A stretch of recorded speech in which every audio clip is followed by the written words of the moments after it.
order book. Our order booking is a reflection of our inquiry book, which remains extremely healthy and gives us good visibility in terms of order booking, not only in the near term, but in the medium term. This comes from a variety of different sectors and geographies and gives us confidence that not only will we see and continue to see growth in the domestic market in terms of growth of inquiry book, but equally in the export market, which may get delayed in terms of order finalization given global uncertainties. Having said that, confidence in terms of growth in both segments and their contribution to revenue remains very optimistic. There's an update that the company has in terms of its subsidiary, which is TSE. We recently announced the acquisition of the remaining 30% equity stake in TSE Engineering Pty Limited in South Africa for a cash consideration of 10.97 million rand, which is 56 million rupees. And after the consummation of the acquisition, TSE shall become a wholly owned step-down subsidiary of the company. This is in line with the company's strategic objective to consolidate its ownership and strengthen operational control over its subsidiaries. The move will enable simplifying the group structure, enhance decision-making and agility, while at the same time aligning the group's long-term business goals, which would realize operational synergies and cost efficiencies through a unified management and streamlined process. The outlook for the company, as I said, remains very confident. As we stated in the Q1 earnings conference call, the growth for financial year FY26 will be back-ended. Q3 and Q4 will represent higher growth rates in terms of revenue, but this is a reflection of two things. One is the order book that we have at that point in time and the execution that the customers demand. And at the same time, it was also slightly delayed due to uncertainties which pushed some Q1 revenue onto subsequent quarters. But the revenue from operations declined in the H1 by 9% year over year to 8.78 billion rupees as compared to 9.54 billion rupees in H1 FY25. And the profit again was down by 9% or 9.1% year over year. And this decline on on the half-year basis is something that we not only aim to make up but grow on in the coming quarters. Having said that, the company continues to focus on R&D in terms of developing new products and as well as commercializing those products with our customers, not only in India and internationally. We'd be happy to give an update in terms of the inquiry levels that we're receiving for our new carbon dioxide-based heat pump, as well as certain other new products that we've introduced into the market. There's been a very good reception to this technologically robust solution that we've brought. But at the same time, it allows the customers to understand the prowess that the company shows in its technological development and to position itself as a leading capital equipment provider globally. I also have another update on our investor relations lead. Ms. Surbi Chandna, who has led the investor relations and value creation function at Triveni, has decided to pursue external career opportunities, and today is her last working day. While we will appoint a new investor relations head, Mr. Amit Shah will be taking over from her, and he can be reached at ir@triveni-turbines.com. His contact details are also in the investor brief. With that, I'd like to turn it over to question and answers. Back to you, moderator. Thank you very much, sir. Ladies and gentlemen, we will now begin with the question and answer session. Anyone who wishes to ask questions may press star and one on the touchtone phone. If you wish to withdraw yourself from the question queue, you may press star and two. Participants are requested to use only handsets while asking a question. Ladies and gentlemen, we will wait for a moment while the question queue assembles.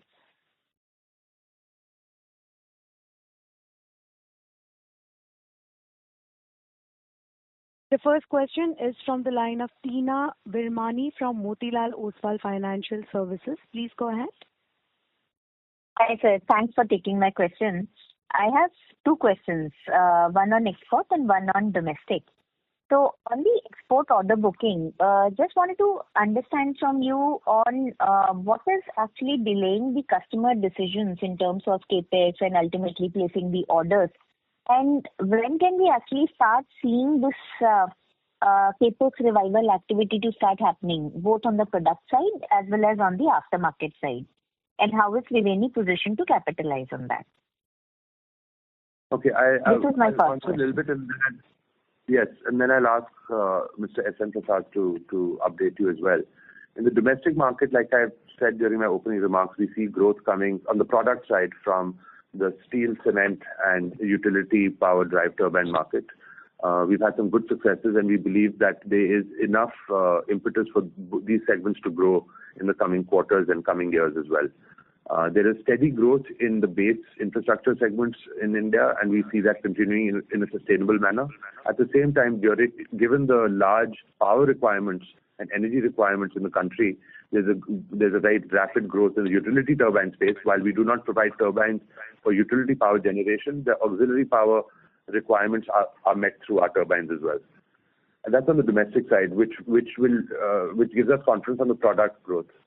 On the aftermarket side for the domestic market, we have a large install base, and we see that growing quite rapidly. Our refurbishment solutions here also are able to provide solutions to customers.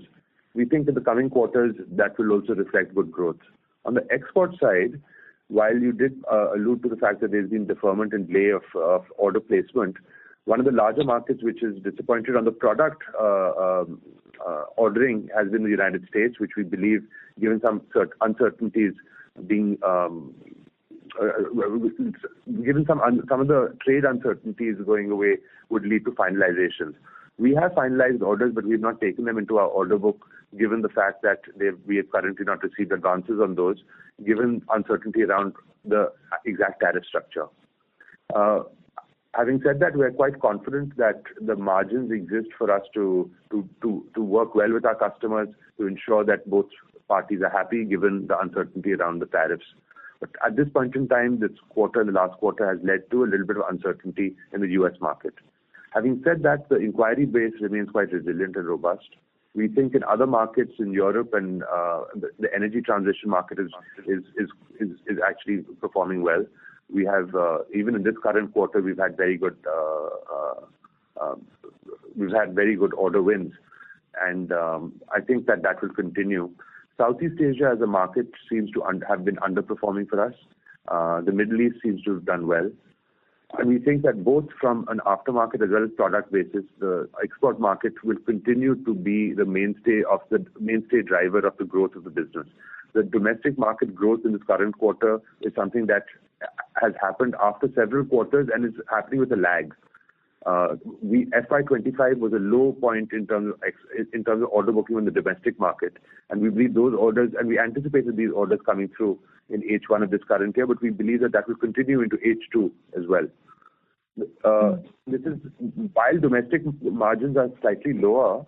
I think that the company's robust product mix and the fact that we have done intensive work in value engineering means that we do not foresee any pressure on margins. Prasad, do you want to add anything here? Because I'm sure this is a question that many investors will have. I'll ask Prasad to comment before I take your second question, if that's fine, Tina. Yes, sure. Yes, sir. So, as our VCMD sir mentioned rightly, one thing, international market, we are seeing a traction, and we are quite happy the way how inquiry pipeline is getting built up in international markets. But there is a finalization getting delayed because of these tariff issues, and people still not very clear how these opportunities get into the finalization mode. Otherwise, inquiry pipeline-wise, a strong inquiry pipeline built up compared to the previous year around the same time and now when we are seeing. So across the regions, this inquiry pipeline, it is not getting focused in one region. Across the international regions, it is there. So we are, by seeing the current finalization pattern, we are hopeful that H2 going to be interesting half year for us. As our VCMD mentioned, some of the jobs where we concluded and we could not able to take those advances because customers want to wait and see how these tariff structures finally emerges. That's the thing. As a domestic market, yes, we are bullish. Market is going good, and our traction is good in the areas where both the steel as well as cement and some of them give that business. So the run rate that we saw in the domestic market on order inflow side, can that kind of run rate be sustained in the coming quarters, or that can improve in the coming quarters? No. I think like I said, the domestic market ordering happened because of a low base. in the previous year. I would encourage everyone to look at our growth on an annual basis or a trailing 12-month basis. And given that we see steady growth, but I think to anticipate 50% growth quarter on quarter continuing, you know yourself that the domestic market is not growing that rapidly. But having said, but to say if it would grow by 20+% or 25%, yes, I think we could anticipate that to be a reasonable growth rate annualized for the next couple of years. Okay, so this domestic at least can take some burden off from the slowdown that we are seeing on the US side or on the international side on ordering front. This year at least, for FY26. I think if you look at our entire order book growth of about 22%, it gives you an indication of, because ultimately all our orders have to come from our order booking. It gives you an idea as to what growth we're seeing as a business and as a company. And so we see growth in all the segments. We see product growth internationally, domestically. We see our aftermarket growth also in both areas. And we see our new products also increasingly, and new technology introductions increasingly also gaining some traction. Of course, they would not be a large driver to the turnover because they're still entering the market, but it provides us a good runway for stable revenue in the quarters and years to come. Understood, sir.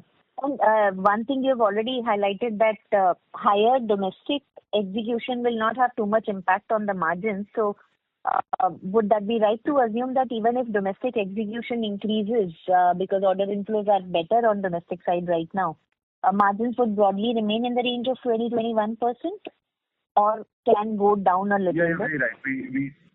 No, I think the fact is if you look at it on an annualized basis, we have no problems in our margins.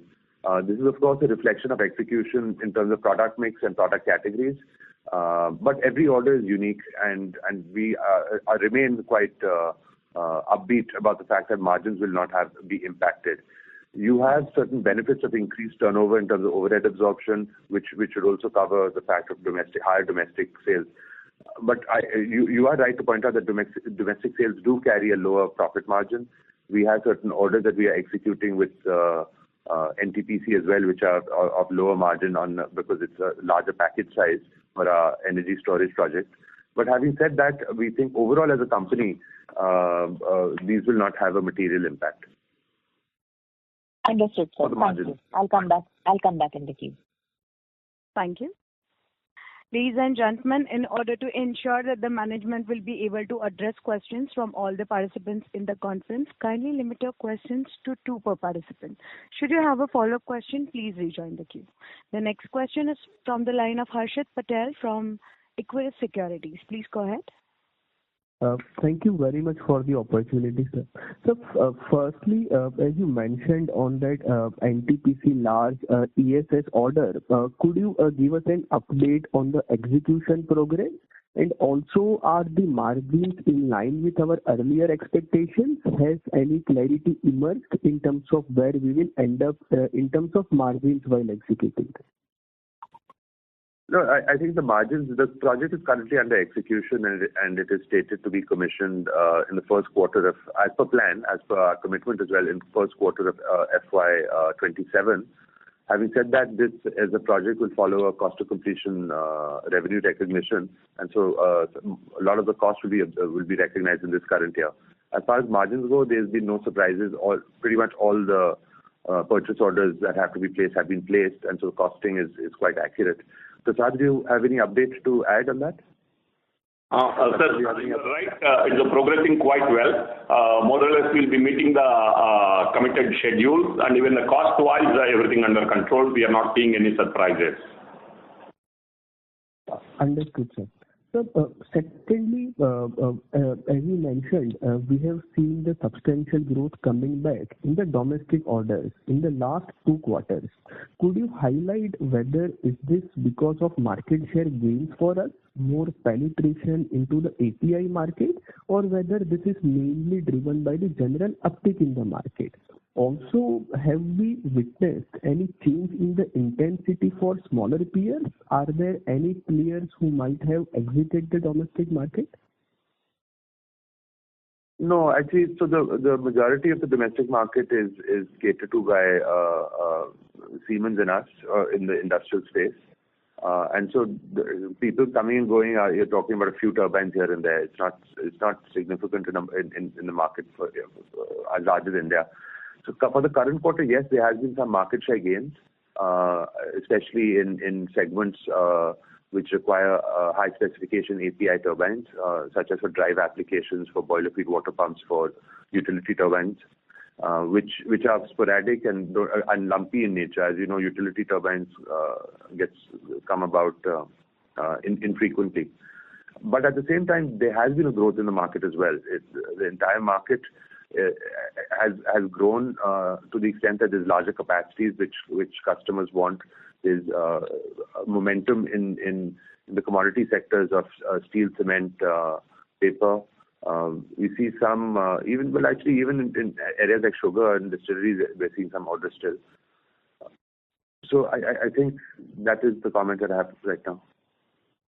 Understood, sir. Thank you very much for taking my question. I will come back at that. Thank you very much. Thank you. Thank you, sir. The next question is from the line of Amit Anwani from PL Capital. Please go ahead. So thank you so much for the opportunity. First question is on the inspection which delayed the dispatches. So as we speak today, what is the situation on that front? And second, we can see even in H1 the domestic revenue has declined by almost 20%. So is there anything on the domestic side which is kind of constraint? And I think even the run rate per quarter has been around 200 versus 250 crore last of whole year. So clarity on these things, yeah. So the couple of questions there. Firstly, our execution is dependent on the order booking.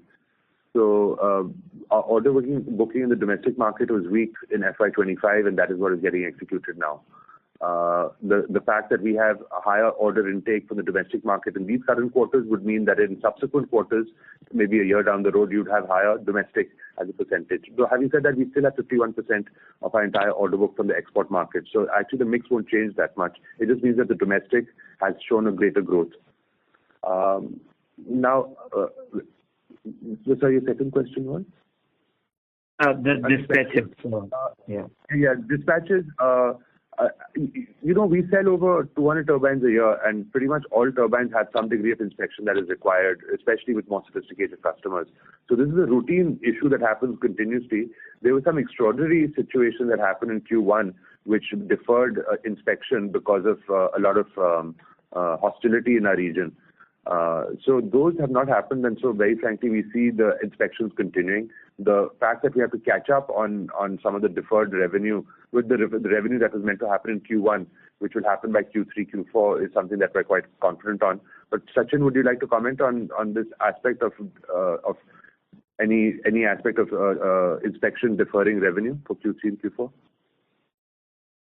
No, I think those initial hiccups we've been able to overcome, and all the inspections are happening as per plan, and our EPC customers and the end customers are both cooperating, and based on our past learnings, we are able to schedule them adequately in advance and give them enough notice so that there are no surprises as we proceed further. So I do not expect any hiccups due to the inspection delays. Thank you. In fact, to answer your question in a different way, given our learnings from Q1, the team has not only put in contingency measures and redundancy measures for if things go wrong for one, but has at least 3 or 4 different options, given everywhere from inspection to transportation to loading and other aspects which may defer and delay the dispatch or revenue recognition. Yes. Second question on the US, where we did invest it. So what is you did highlight it that it's still a challenge. Just want to understand, are we seeing a prolonged challenge in US market? We were expecting that there would be some revenue at the end of this FY or maybe early next year. Just wanted to have more color on the US business. And you did also highlight it, we're focusing on non-turbine business for aftermarkets. So are we going to look for exports, especially US also? So some color on these two aspects. Yeah, well, to answer your second question first, and then I'll ask Sachin to answer the question on the US market growth and revenue for this current year and going forward. The focus has been on the refurbishment market for the US because we do not have a large install base there, so our direct selling of spares and service is obviously considerably smaller as a business for the US market. The refurbishment space is quite encouraging. We have good inquiries, and most of the growth and revenue that will come about in the short term within this year as well as the next couple of quarters of FY27 will be from the refurbishment space. And we have good orders coming in that in that category, which will get executed from our plant in Houston itself. Sachin, would you like to talk a little bit about the revenue in FY26-27 from America? So, because of the reasons stated earlier, there have been some delays on the product order finalizations. Although the orders are very much in the pipeline, it's just a matter of finalizations and getting the advances. But on the refurbishment business part, this has absolutely not affected us. Or whatever the tariff issues that the economy is facing. So we've been able to execute orders that we've been getting. The inquiry generation for refurbishment business is also good. In fact, with now the track record of more than a year in the US market for our workshop, we've been able to successfully execute a couple of orders, and the references that they have generated are very encouraging. Besides, we have some very solid satisfaction comments from the orders that we have executed, and those are helping us make inroads into new customer segments for the refurbishment business. So primarily this financial year and beginning of the next, refurbishment will be driving the revenues as per the plans. But because of the little bit of a slowdown on the product business, our overall business plans in terms of revenues might take a little bit of a pushback. But otherwise, on the refurbishment front, it is very, very buoyant, and we are very confident as we enter into the second half of this financial year. Thank you. Yeah, so finally, you said back-ended growth. So are we targeting at least double-digit growth for FY26 versus F25? I think it's better. We don't really give guidance as such, but I think you have an idea of where our order book fits, and you could interpret that in whichever manner. I think I'm happy to say that it would be growth. A single-digit growth number is very little, and I won't be very particularly satisfied with that.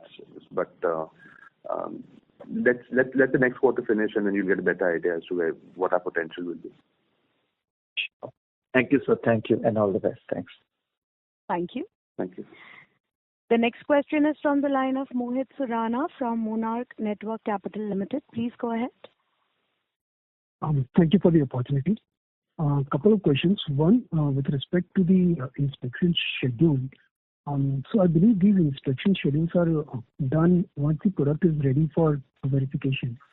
So just for my understanding, if the product is ready and if the inspection schedule has been on track in this quarter, any reason why it would take another 3 to 6 months for us to deliver and book the revenue? That is my first question, and then I will ask the second one. I didn't fully follow the question, but the point is inspection is based on customers' readiness to accept the turbine also. So the uncertainties that led to deferment of revenue in Q1 are not due to product readiness, but because of the fact that when the customer is willing to accept the order. So the deferment of inspections can happen at any point in time. In fact, if you look at our balance sheet on the 6-month basis, you'll see that inventory is significantly higher also, which is what will give you the confidence into the revenue in the coming quarters. A receivable is also higher, but that is something driven by the nature of the orders that we have from API as well as export customers, which is a difference between the revenue recognition norms that we have and the billing that the customer would have. But net at the end of the day, cash flow for the company doesn't seem to be a problem. We think that these will all get normalized in the coming quarters. Understood, sir. So on that point, how much is the lead time for us to meet the product from the time we get the orders and supply? And another is how much is the advance in terms of the total cost of product that we take from the customers? So, we don't, our product is customized.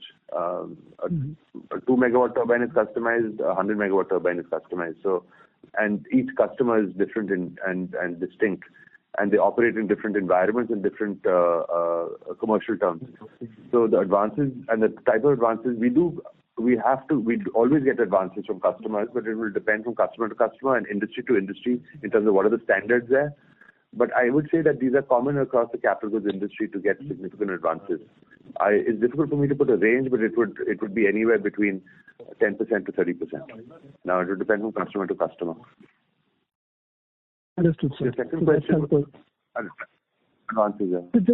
So just one last Sorry to interrupt.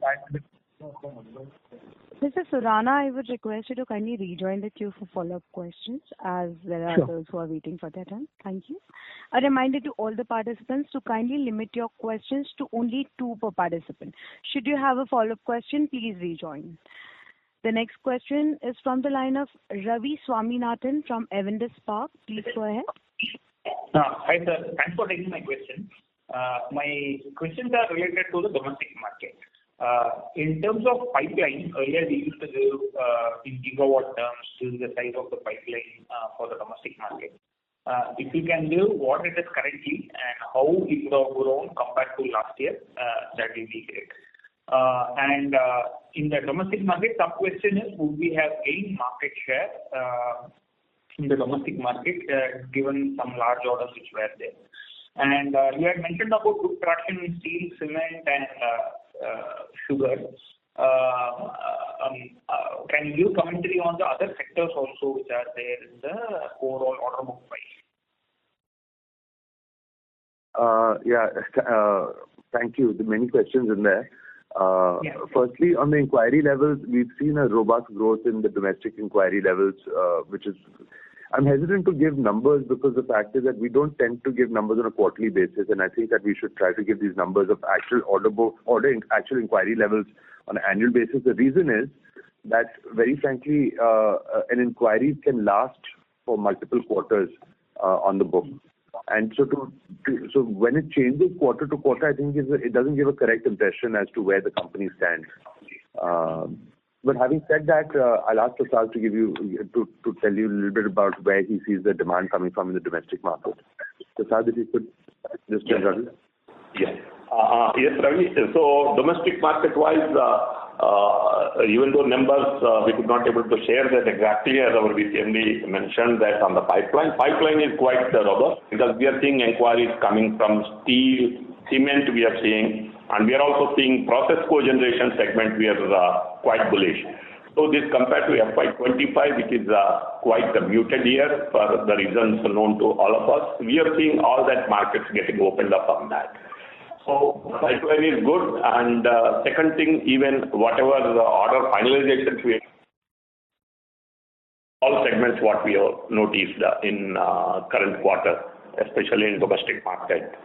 Now, even there, when we are talking of the market share, yes, we are maintaining the market leadership position compared to previous year. So a couple of points increase there on the market share in a growing market. That way I can say, because this we are expecting even Q3 stronger domestic market will continue by seeing the inquiry pipeline. Okay. Thank you. And the second question is with respect to the API turbine market, if you can give directional trajectory commentary on both domestic and international markets, how it is panning out this year vis-a-vis the previous years.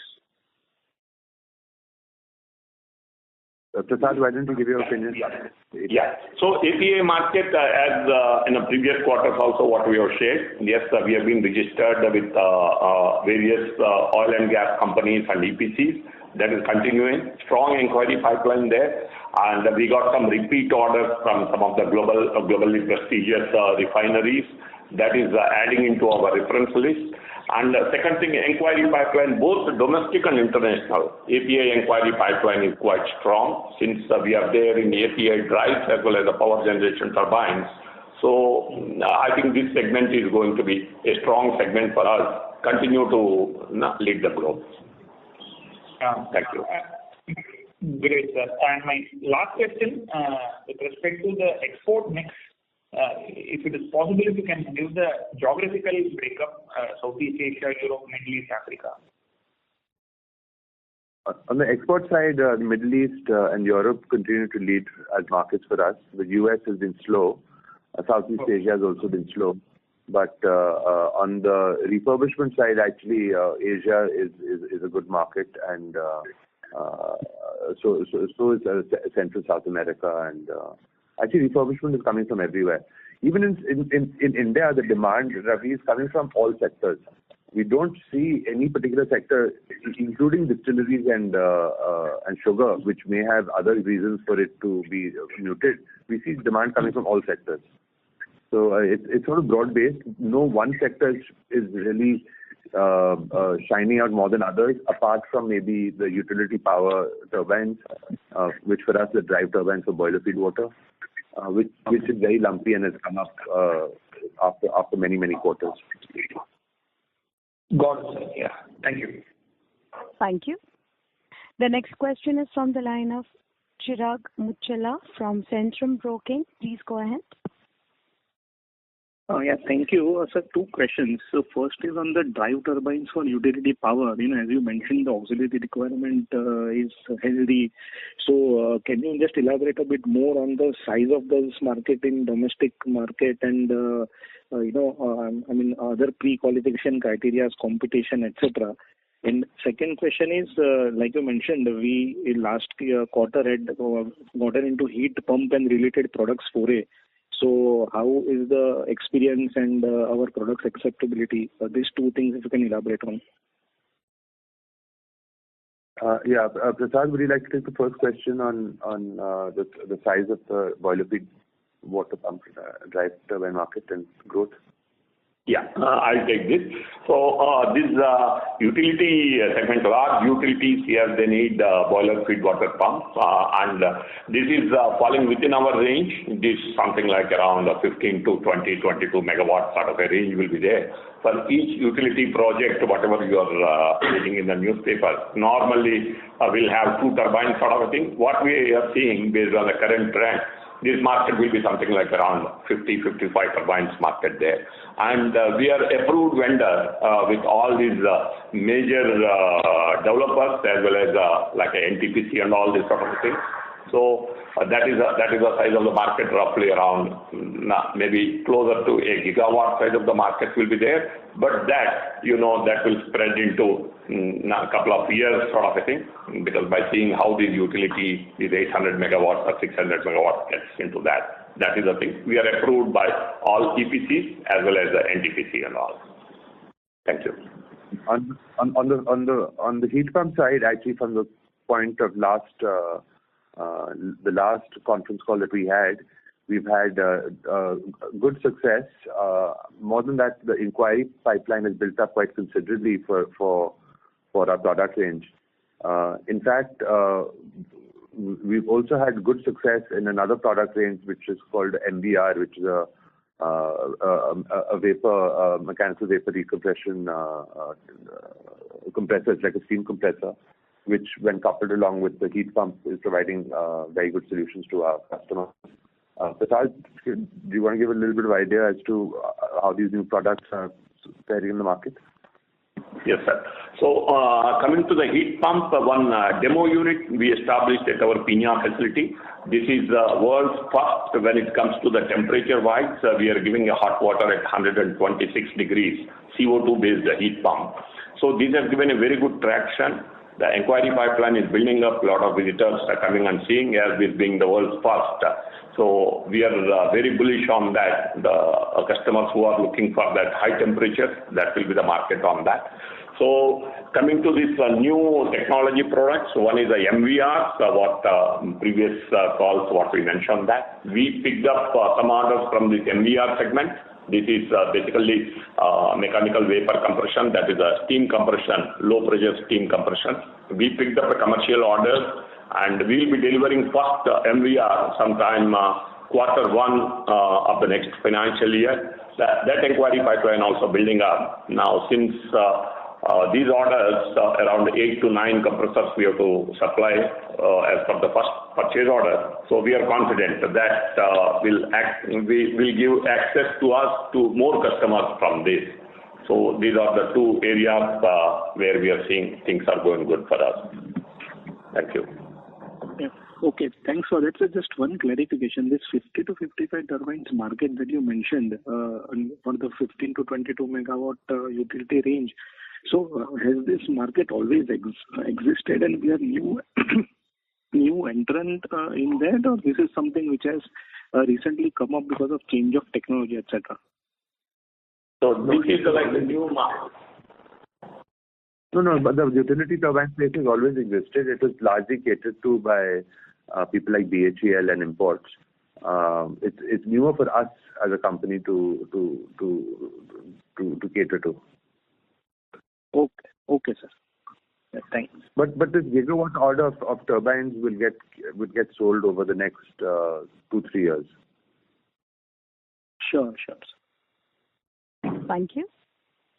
We'll take the next question from the line of Prolin Nandu from Edelweiss Public Alternatives. Please go ahead. Yeah, hi team. 2 questions from my end. One is just from capacity standpoint, right? And I'm talking about the whatever happened in Q1, right?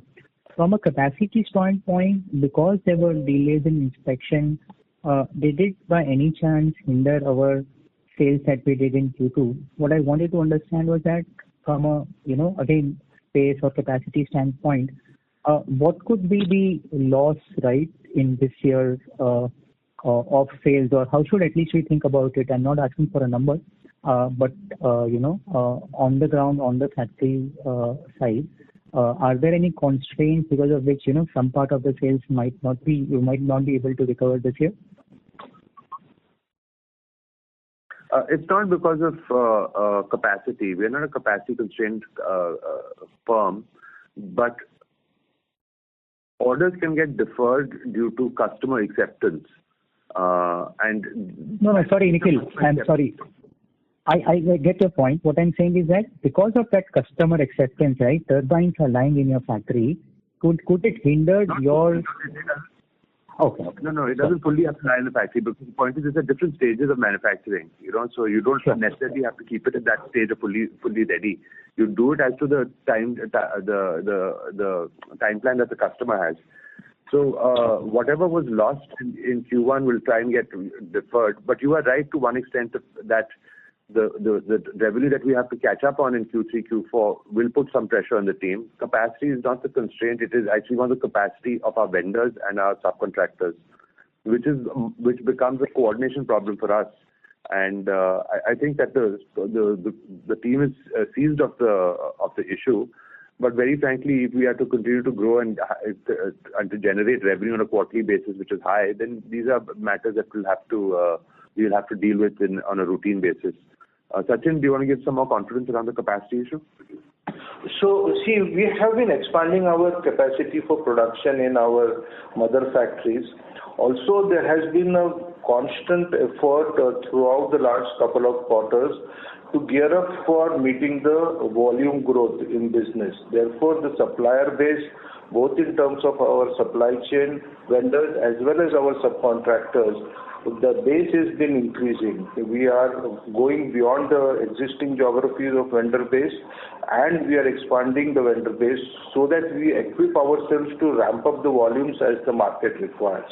So we are today in a position to take up shorter lead time orders. We are able to take up orders which have longer gestation period, because we have broad-based our vendor base. So both in terms of physical infrastructure in the mother factories as well as our ecosystem of suppliers, we have geared up in terms of expanding to meet the ramp up in the market. Thank you. Thank you, Prasad, and thank you, Nikhil, for that. Second question would be, again, whatever happened in Q1 because of issues at a domestic end, right, which are geopolitical and beyond our control, and what right now we are facing in US in terms of tariffs or some slowdown in Southeast Asian market as well.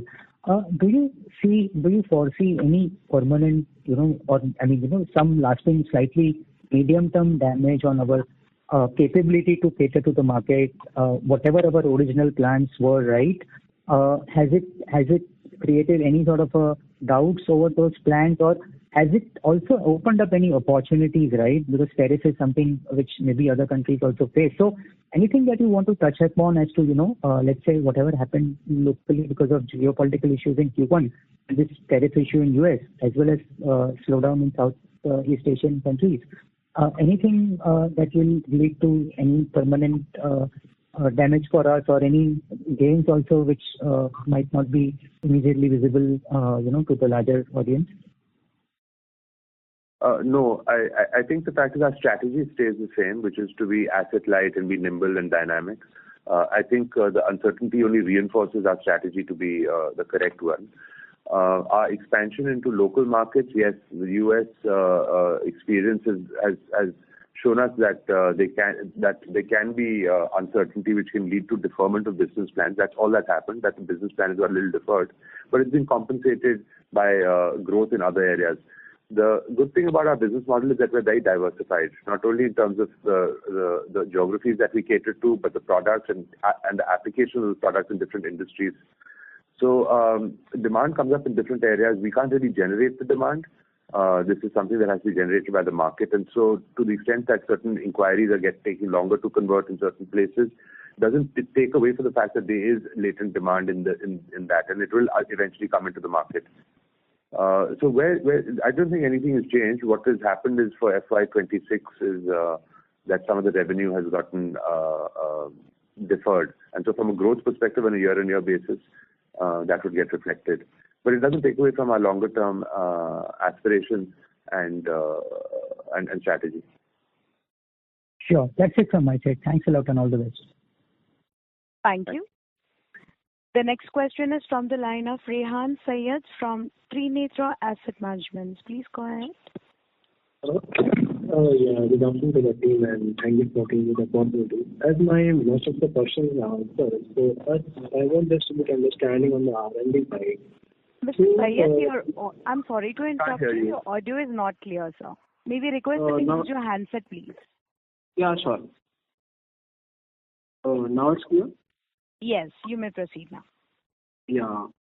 So, I have left with one of the questions on R&D side. So, could you provide me Triveni has consistently mentioned new product and technology introduction. So, could you provide specific or any efficiency upgrades, higher capacity designs, or modular turbine platform developed through in-house R&D or collaboration? If you're understanding, I don't particularly understand your question, but this is a routine process within the company. We just emphasize the amount of resources that we have in our R&D team to produce the outcomes. There's a continuous process that to upgrade the efficiencies, upgrade speeds, and reduce costs, and ultimately deliver better customer satisfaction. That lies at the core of the KRAs within the R&D team. And it's continuing with this thing that exploring adjacent opportunities such as small hydro, geothermal, or green hydrogen wind turbines. So where your existing design and manufacturing capabilities can be leveraged? So small hydro is a completely different segment. It has it follows this is not we manufacture high speed turbines and expanders which use steam as a fluid, and now use certain other fluids like carbon dioxide also. We specialize in those areas for fluid dynamics and structural analysis, and would stick to those type of areas where our capabilities match. So, for example, geothermal is an area that you talked about right now. That is very much in our focus. We have products and solutions for that. We have customers in that segment, and that is a growing segment globally. It's not only for new products, but also for refurbishment and other solutions. So, depending on application to application, of course, R&D does come up with new products which can cater to our capabilities. Yeah. Okay. Fair enough. Thank you. The next question is from the line of Bala Subramanian from Arihant Capital. Please go ahead. Good afternoon, sir. Thank you so much for the opportunity. So, you have mentioned about the allocation in inquiry to order conversion cycles on the global levels. What are the current average conversion times for domestic versus international orders? And secondly, on the API side, international inquiry pipeline for API oil and gas turbines have been increased more than 200% on the inquiry side. What is the typical deal size and margin profile for these projects compared to your standard power generation turbines? And given the long gestation periods in oil and gas, what is the realistic timeline for this robust inquiry pipeline to translate into material business? So firstly, I don't think he said the inquiry level has increased 200%, but it has been robust for APIs. APIs continues to be a market which will drive the nearer term growth for the company. And so it will continue to be a focus. The inquiry to order conversion time is, you are right, is different in the domestic market and international market. In the international market, it's a little bit longer. In the domestic market, it's a little bit shorter. Now, these will all depend not only in terms of the industries in which you are getting orders from, but also the size and the applications. If it's a brownfield project, you would imagine that you would understand that it would be quicker inquiry to order conversion. The greenfield projects have longer gestation periods in terms of ordering. So it's very difficult to be precise on it. Some inquiries can last on the inquiry book for, a year and a half, 2 years. Some could be as low as 3 months. Okay, sir. Sir, and the secondly, market share side, you're maintaining around 55% kind of market share in domestic less than 100 megawatt market. And this growth is majorly coming from taking share from main European MNC competitor or from the exit of smaller unorganized players. It's more of the latter, and also the fact that the market is growing also. So we're benefiting from growth, a growing market as well as incremental growth in market share. This is happening both in the domestic as well as international markets. Okay, sir. Got it. Thank you. Thank you very much. Thank you. The next question is from the line of Vimal Sampath, an individual investor. Please go ahead. Yeah, good afternoon. Now, this is just a broad question. One is now America, you are saying that there is uncertainty, but is there uncertainty on the refurbishment also, or that is growing well? No. The refurbishment is fine. Actually, the U.S. provides us, we have good LOIs in place already. They're just pending some certainty as to where the tariff lies. No one wants it to be that, yes, currently our tariff is somewhere in the region of about 56% for our product range. And that's quite large, as you would imagine. So, given the fact that every day someone is saying the tariff will be brought down and not brought down, and it's that uncertainty, people are fine waiting a little bit. We think that will get sorted out in the next couple of quarters. As you would understand, from our perspective, refurbishment is one of the reasons why we set up the entity there, so that will drive growth. It's just taken us a little bit longer to get the orders on the refurbishment side, but we're quite confident that given the large capital base in the US and given the fact that we have good success in the order that we've already supplied, that we're building good customer acceptability to our value proposition and our capabilities. So we're quite confident that will work.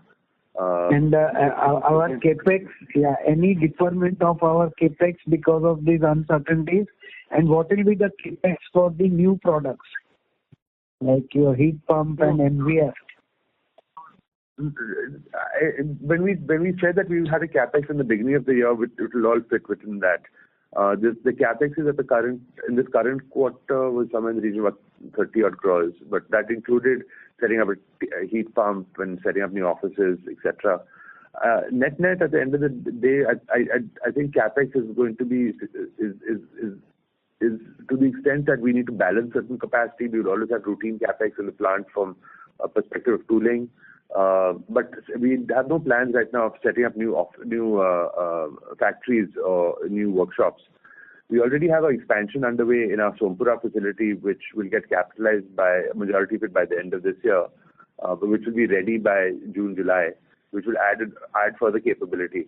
But what we have already commissioned within this current quarter is a test bed for testing our turbines and rotating equipment at real life conditions with dynamometer power production. So that is the fifth one, na? Sorry to interrupt. That is the fifth one, na, in the plant. We had 4, and this is the fifth one, correct? No, we had 3. This will be 4th. 4th, okay. And so how much place is there for how much more we can put at the same location? I think after this 4th plant, we would still have about half the land available, or maybe 40% of the land available. Okay. Thank you. Thank you. Ladies and gentlemen, this will be the last question for today. From the line of Vinod from Phillip Capital. Please go ahead. Yeah. Thank you for this opportunity. You mentioned in one of your comments that you are looking at the utility-sized turbines. So what is the range of steam turbines that we are looking at? No. We said we're looking at the market for utility steam turbines, which require our range of turbines for auxiliary power. So we're not planning to make utility steam turbines. Okay. The second question I had is you mentioned a 7 gigawatt steam turbine market globally. What is the dollar value for this market? Very difficult to say, but because it all depends from customer to customer. But you could take something in the region of $200,000 per megawatt. Per megawatt, okay. And finally, I think globally, I think gas. 250 maybe. Okay. And globally, I think gas turbines are making a comeback, and I think most of it is combined cycle plants. So, what would be our opportunity in the WHRS? What kind of a TAM we are looking at globally? No, it is a market. The only point is that to get in the United States, the majority of the turbines are coming up on simple cycle with possibly of combined cycle add-ons later. Because the availability of regulatory approval for water and other environmental constraints, I think, takes a little bit more time. We do have very good inquiries in this space for combined cycle with our partners, but we do also have it in distinct operations for data centers, be it from novel or new renewable-based applications like small modular reactors and micro reactors and geothermal, etc. But currently, at this point in time, we are quoting into the combined cycle market for data centers, and let's see where it comes to. But I think the market is quite large. I would imagine that maybe about 20% of the gas turbine setup will come in a combined cycle form, of which I would say 80% would go to OEMs that have steam turbines with them, and so our total addressable market would be constrained to that extent. Okay. Thank you so much for answering my questions. Thank you. Thank you. Ladies and gentlemen, as that was the last question for today, I would now like to hand the conference back to the management for closing comments. Thank you, and over to you. Thank you very much, ladies and gentlemen. Thank you for joining this call. We look forward to hosting you on our third quarter 9-month results in February. In the meantime, do reach out to Amit Shah. His numbers are on the Concall on the Concall invite, and we look forward to engaging with you next quarter. Thank you. Thank you, members of the management. On behalf of Triveni Turbine Limited, that concludes this conference. We thank you for joining us, and you may now disconnect your lines. Thank you.